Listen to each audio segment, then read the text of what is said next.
एक ऐसा सन्यासी जो अपने वैराग्य, ज्ञान, विवेक, ध्यान, साधना की सुगंध से प्राणी मात्र को आत्मानंद की अनुभूति करा रहा है। एक ऐसा प्रवचनकार जिसके प्रवचन श्रवण के लिए हर जाति, संप्रदाय, समाज, क्षेत्र के लोग आतुर रहते हैं। एक ऐसा आत्मार्थी संत जो श्रमण संस्कृति की लौ को भौतिकता की चकाचौंध में भी निरंतर प्रज्वलित रखने हेतु संकल्पित है। एक ऐसा आध्यात्म योगी जो अपनी ध्यान साधना के द्वारा पूरे विश्व को सुख, शांति, समृद्धि का मार्ग दिखा रहा है। एक ऐसा महासाधक जो भारतीय ऋषि परंपरा को पुष्ट रखते हुए साधनारत है। एक ऐसा समाज सुधारक जो अपनी परंपराओं के निर्वहन के साथ सामाजिक विसंगतियों, कुरीतियों, आडंबरों पर वैज्ञानिक तरीके से प्रहार कर रहा है। ऐसे महान व्यक्तित्व का नाम है आचार्य सम्राट पूज्य श्री शिव मुनि जी महाराज साहेब। प्रभु की अनंत अनंत कृपा बरस रही है एक आत्मा, जीवात्मा पर अटल विश्वास, अटल श्रद्धा। आज तक ये जीव अनादिकाल से भ्रमण कर रहा है, अपने पर श्रद्धा नहीं की। अटल विश्वास, अटल श्रद्धा करते हुए उसमें ठहर जाना। जितना समय तुम अपने में ठहर जाओगे, अनंत अनंत कर्म क्षय होते चले जाएंगे। आप देख रहे हैं कितना कठिन होता है अपने आप में स्थिर रहने का। ये मन, ये बुद्धि, ये इंद्रियां कैसे घुमा देती हैं। ये अनादिकाल का मिथ्यात्व और मोह है जो हमें टिकने नहीं देता। ये जंग है समक्त और मिथ्यात्व की। समकत क्या है और मिथ्यात्व क्या है? मिथ्यात्व इस देह को अपना मानना। पूरा जीवन आप संसारी लोगों को देख रहे हैं या अपने जीवन को देख लीजिए। जन्म से लेकर अभी तक आपने किसको महत्व दिया, किसके लिए जिए, क्यों जिए, क्या पाया? यदि जीव को महत्व ना दिया और देह को महत्व दिया तो कर्म के बंधन बंधते चले गए, बंधते चले गए, बंधते चले गए। स्वरूप का बोध होना बहुत बड़ी बात है। बोध होने के बाद उस पर निरंतर निरंतर उस बोध को परिपक्व करना, उसमें डूब जाना और अपनी एकाग्रता को बढ़ाए रखना, यही सबसे बड़ा पुरुषार्थ है। ये आपको अनादिकाल का मिथ्यात्व तोड़ करके सिद्धालय तक ले जाएगा। यही पुरुषार्थ आपने और हमने करना है जो प्रभु फरमा रहे हैं। आप देखो क्या बीच में बाधा आ रही है। क्या आपकी अटल श्रद्धा परिपक्व हो गई है? मैं जीवात्मा हूँ। आज तीसरा दिवस शुरू हो गया। प्रभु बार बार फरमाते हैं, पुनः स्मरण करवाते हैं, फिर से होश दिलाते हैं। मैं जीवात्मा हूँ, मैं जीवात्मा हूँ। ये एक वाक्य इसमें जीना है, इसकी गहराइयों तक जाना है। जीव आत्मा के गुणों का अनुभव करना है और उसमें स्थिर रह करके इस एकाग्रता को, स्थिरता को आत्म स्थिरता को बढ़ाते चले जाना है, बढ़ाते चले जाना है।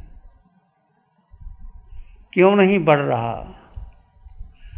हम जीव को केंद्रीभूत क्यों नहीं हो रहे? क्या कारण है? शोध कीजिए, स्वयं का स्वयं में निरीक्षण कीजिए।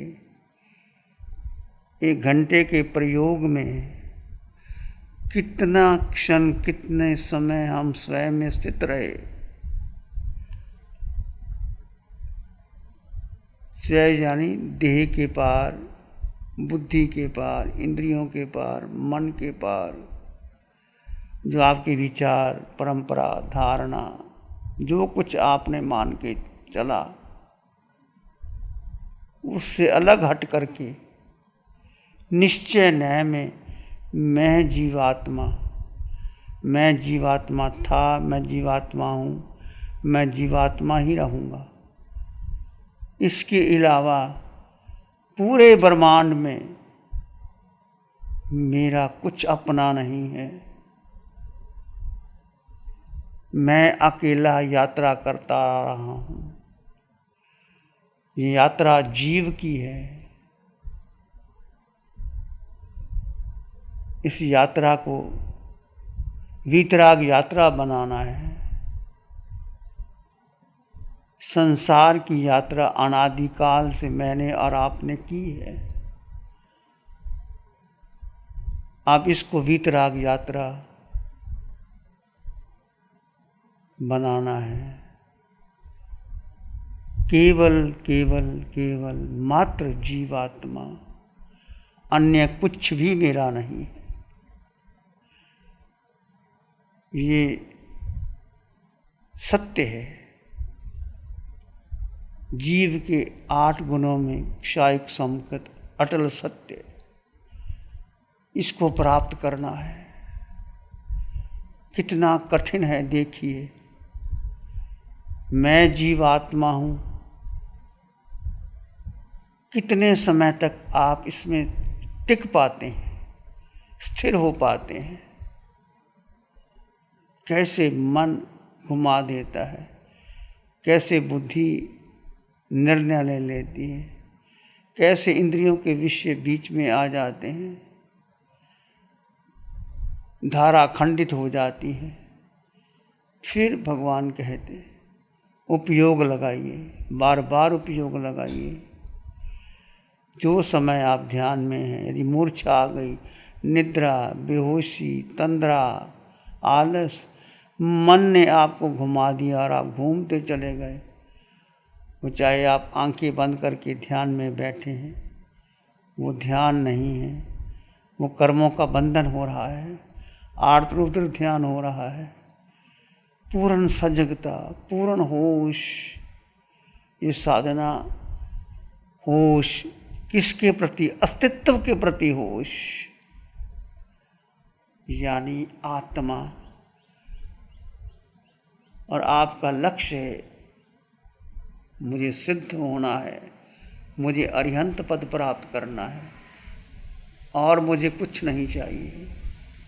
बहुत बार देवलोकों में गए, बहुत बार मनुष्य बने, पुण्य कमाया, धन इकट्ठा किया, राजा महाराजा बने होंगे, ऊंचे देवलोक में गए होंगे। किसके लिए? क्या पाया? देह के लिए पुण्य कमाया। यदि आपने पुण्य कमाया, धर्म ध्यान किया, स्तोत्र पाठ आदि किए, हम मना नहीं करते, परंतु यदि उपयोग जीव के लिए नहीं लगाया और देह के लिए लगाया तो पुण्य इकट्ठा किया मैंने और आपने, उस पुण्य से देवलोक मिल गए, सुख मिल गया, देह का सुख था, मनुष्य बन गए, धन प्राप्त हो गया, पद प्राप्त हो गया। परंतु क्या उससे आपकी जीव की यात्रा कम हुई? क्या आप वीतराग यात्रा में आगे बढ़े? कि जीव 4 गति 84 लाख जीवा योनियों में भ्रमण कर रहा है। एक बार नहीं, 1000 बार नहीं, लाख बार नहीं, अनंत अनंत बार आप और हम नरकों में गए। कितना पाप कर्म किया, कितना दुख भोगा इस जीव ने। क्यों? मिथ्यात्व के कारण अपने को महत्व दिया। केंद्रीभूत एक जड़ देह रही, शरीर रहा, देह रही, इंद्रियां रही, मन के पीछे, बुद्धि के पीछे। यदि वीतराग यात्रा सफल करनी है तो मन को महत्व नहीं देना। मन सबसे बड़ा शत्रु है। मन घुमा देता है। आप ध्यान करते हैं, देखिए बीच में मूर्छा, आलस, बेचैनी, तंद्रा, मन नहीं करता ध्यान करने का, दिन करता है लेट जाएं, कुछ और बहाना बनाता है, कहानी बना करके कहाँ से कहाँ ले जाता है और हम घूम जाते हैं। इसलिए बहुत सजगता की ज़रूरत है, पूर्ण विवेक और होश की ज़रूरत है। होश और विवेक किसके प्रति? एकमात्र जीवात्मा। बाकी सब छोड़ दो, कुछ नहीं करना। कोई मंत्र, पाठ, स्तोत्र की आराधना आज तक आप करते आए होगे, हम मना नहीं करते, परंतु इससे आपको धर्म ध्यान मिलेगा, आपको पुण्य मिलेगा, आप देवलोक में जा सकते हैं, आप मनुष्य बन सकते हैं, आप अच्छा जीवन जी सकते हैं, परंतु मोक्ष नहीं मिल सकता। जीव अनादिकाल से भ्रमण कर रहा है। अनादिकाल का एक मिथ्यात्व और एक मोह। मिथ्यात्व क्या है कि आज तक हमने अपने को जाना ही नहीं कि मैं हूँ कौन। जड़ और जीव का भेद। आज तक देखिए सबसे बड़ा मिथ्यात्व क्या है। मैं जीवात्मा हूँ, मैं जीवात्मा हूँ, मैं जीवात्मा, अष्ट गुणों से युक्त जीवात्मा अकेला। इसको केवल सिद्धांतिक रूप से नहीं जानना, इसको अपने अंग अंग, कण कण, रोए रोए, खून के कतरे कतरे में समा लेना कि मैं जीवात्मा, अष्ट गुणों से युक्त आत्मा, ये देह में बंधा हूँ। किसके कारण बंधा हूँ? ये मिथ्यात्व कि मैं अपने को भूल गया। सबसे बड़ा मिथ्यात्व क्या है कि जीव को अजीव समझे तो मिथ्यात्व, अजीव को जीव समझे तो मिथ्यात्व। 10 प्रकार का जो मिथ्यात्व है, इसको सबसे बड़ी बात है कि मैंने अपने भूल को जाना ही नहीं। सबसे बड़ा मिथ्यात्व कि मैं आत्मा हूँ और हमने शरीर को महत्व दे दिया। शरीर क्या है? पूरा जीवन देखो, जब बच्चा माँ के गर्भ से बाहर आता है तो क्या कहते हैं उसको सिखाना चाहिए, शिक्षा देनी चाहिए। माँ को शिक्षा देनी चाहिए कि देख बेटे, शरीर से तेरी माँ हूँ, तेरी माँ जिनवानी है और तेरे पिता अरिहंत परमात्मा है। ये माँ को जब बच्चा गर्भ में होता है तो उस समय माँ को संस्कार देने चाहिए।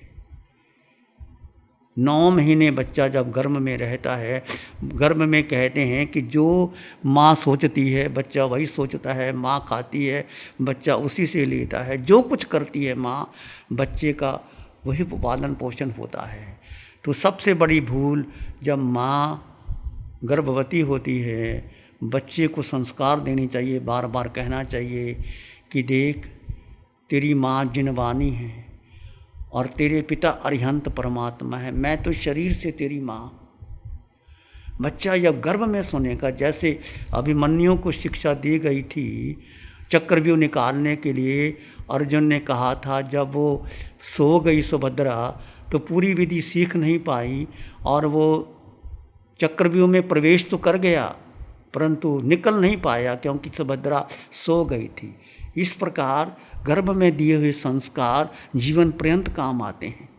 तो हम बार बार कहते हैं, जो बहनें शिविर में आती हैं, प्रेग्नेंट हैं, यदि वो ध्यान शिविर करती है तो परिणाम देखे हैं कि उनके बच्चे बहुत शांत होते हैं, उनको क्रोध नहीं आता, क्योंकि बच्चे को गर्भ में संस्कार मिल जाते हैं।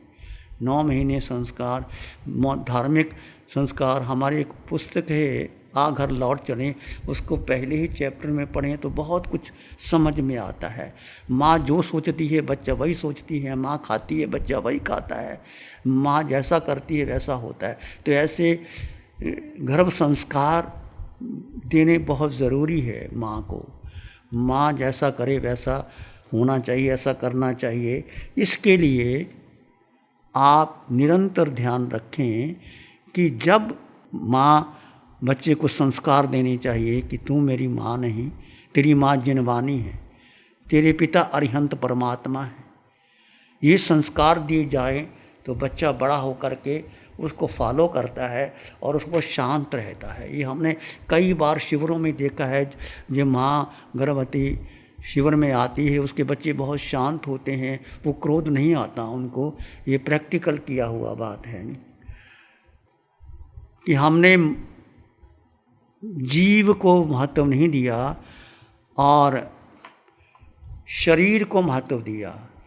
मैं माँ, मैं पिता, मैं बहन, मैं भाई, पर मैं आत्मा हूँ, मैं जीव आत्मा हूँ। यदि माँ बच्चे को संस्कार देती है कि तुम जीवात्मा हो, तेरे पिता अरिहंत परमात्मा है, तेरी माँ जिनवानी है, तो बच्चे को संस्कार मिलते मिलते वो आ सकते हैं। ऐसे गर्भ संस्कार ये पुस्तक है, उसमें पता चल सकता है। इसलिए जो बच्चे शांत होते हैं उनको माँ गर्भ में ही संस्कार दे देती है और बच्चा शांत हो जाता है। ये कई बार हमने जाना है और देखा है। इसलिए बहुत ज़रूरी है कि ध्यान शिविरों के माध्यम से जो ध्यान करते हैं उनके बच्चे बहुत शांत रहते हैं और ज़्यादा उनको कष्ट नहीं होता। कई बार हमने प्रयोग करके देखा है। नमो अरिहंतानं, नमो सिद्धानं, नमो आयर्यानं, नमो उवज्झायानं, नमो लोय सत्साहुनं, धम्मो मंगल मुकिठम अहिंसा संयमो तवो, देवावित्तं नमं संति जस धम्मे श्यामनो, श्री चत्तारी मंगलम, अरहंता मंगलम, सिद्धा मंगलम, साहु मंगलम, केवली पाणत्तो धम्मो मंगलम। चत्तारी लोगुत्तम, अरहंता लोगुत्तम, सिद्धा लोगुत्तम, साहु लोगुत्तम, केवली पाणत्तो धम्मो लोगुत्तम। चत्तारी शरणं पवज्जामि, अरहन्ते शरणं पवज्जामि, सिद्धे शरणं पवज्जामि, साहु शरणं पवज्जामि, केवली पाणत्तं धम्मं शरणं पवज्जामि। चारे शरण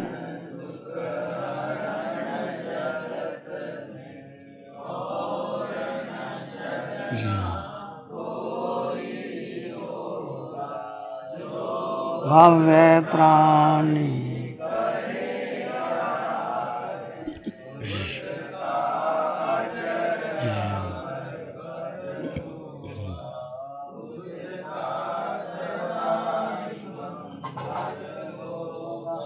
पिछले 60 सालों से केजीओसी ग्रुप अपने 4 ब्रांड कोहे, कंगारू, म्यूनिक्स और माइल्स के माध्यम से हाई पोजीशन प्रोडक्शन के द्वारा दुनिया में जाने माने लार्जेस्ट मैन्युफैक्चरर्स में से एक है। जैसे staplers, staple remover, paper punch, gun tacker, app tool, geometric tools, stitch wire और किचन में यूज होने वाले प्रोडक्शन से दुनिया के लगभग हर देश में उपलब्ध है। ये प्रोग्राम केजीओसी ग्रुप के सौजन्य से प्रस्तुत है।